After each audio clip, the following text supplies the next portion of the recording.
మంచి మాటలు.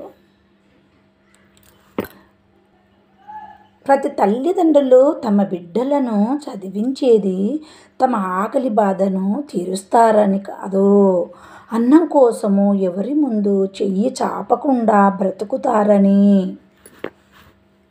అందరికీ సమానంగా ఉండేది సమయం మాత్రమే.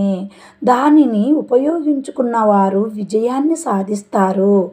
ఉపయోగించుకోని వారు ఇతరులపై నిందలు వేస్తారు. అందరూ నా వాళ్ళు అనుకుంటాం. రోజు రోజుకి తెలుస్తుంది ఎవరు ఎలాంటి వారు అని. ఈ రోజుల్లో ఎవరి స్వార్థం వాళ్ళది. కింద పడితే పట్టించుకోరు, పైకి ఎదిగితే జీర్ణించుకోరు.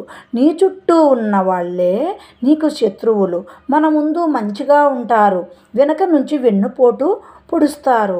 నడుస్తుండగా పడిపోతే లేపడానికి చాలా చేతులు రావచ్చు, కానీ అదే జీవితంలో పడిపోతే ఏ ఒక్కరు ముందుకు రారు. నీకు నువ్వే నిలబడాలి.